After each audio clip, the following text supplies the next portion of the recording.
vous avez promis la sécurité, alors rétablir les sécurités de la province. Très bien. Vous actuellement augmentez presque tous les jours.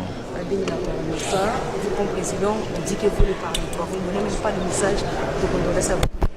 Qu'est-ce que vous pouvez dire? Bon, je ne sais pas s'il faut donner des condoléances à chaque fois que les bandits, les criminels posent ces actes ignobles. Mais si c'est ça que je dois faire, je suis prêt à le faire. Moi, je préfère travailler plutôt en amont, c'est-à-dire essayer de mettre fin, d'éradiquer complètement ce phénomène-là. Je suis en train de travailler étroitement avec les services de sécurité pour essayer de comprendre le phénomène qu'il y a. Manifestement, ce n'est pas du banditisme courant. C'est plutôt la conséquence de quelque chose. Et donc, il faut comprendre ce que c'est et lutter contre ça. J'avais promis à nos compatriotes de l'Est que je vais leur donner la paix et je n'ai jamais abandonné cette promesse. Simplement, je suis loin de vous, à Kinshasa. Vous ne savez pas ce que je fais et donc c'est normal que vous posiez des questions. J'ai fait cette promesse, je la tiendrai. Il y aura la paix dans tout le pays, à commencer par l'Est de la République. Donc faites-moi confiance, je suis en train d'y travailler, en interne comme en international. Partout où je suis passé, ici aussi, j'ai rencontré des chefs d'État des pays voisins et nous avons toujours évoqué cette question. Je ne me lasserai jamais de lutter contre ce phénomène d'insécurité qui mine notre pays et qui fait énormément de tort à notre population. Donc faites-moi confiance, je vais réaliser la promesse que j'ai faite à notre peuple.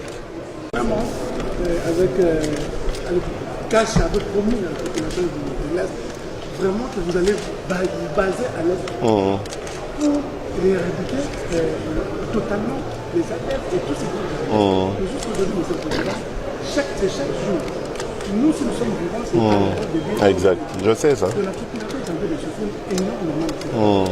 Mais aussi, les petits qui sont cités dans cette atrocité, vous, aujourd'hui, vous en faites des amis. Qu'est-ce qu'on peut te comprendre aujourd'hui? Oui, vous devez comprendre que ce ne sont pas ces pays-là qui ont cette politique-là. Donc, en tout cas, moi, je ne suis pas encore convaincu de ça parce que nous sommes engagés ensemble pour lutter contre ça.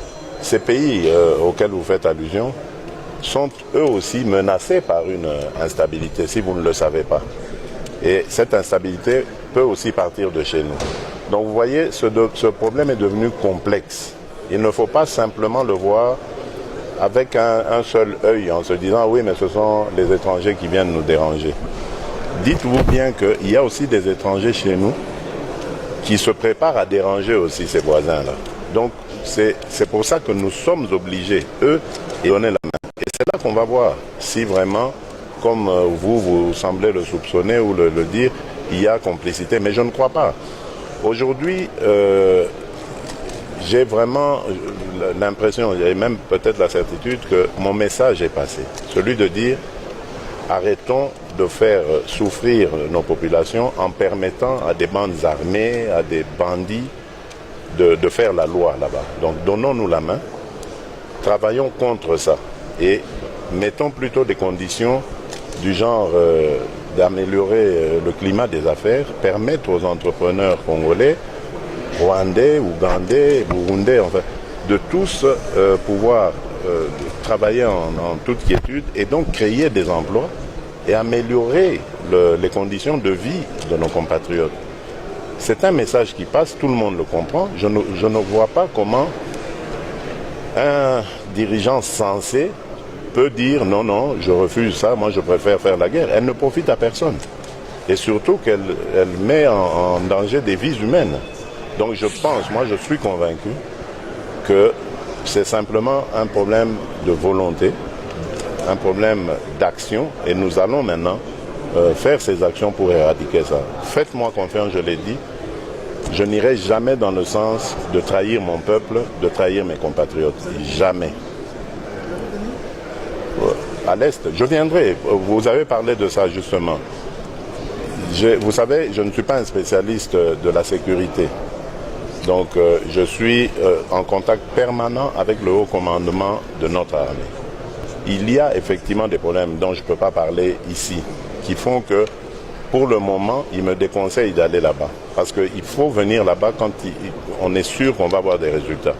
Donc, nous sommes en train de mettre en place, le dispositif nécessaire pour écraser, je dis bien écraser, ces groupes armés, les éradiquer complètement de notre quotidien.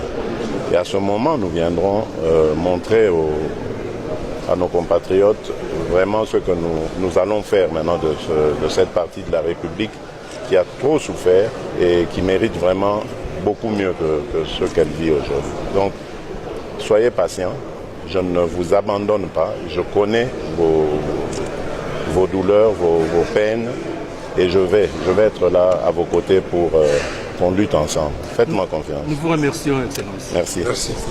Merci les amis.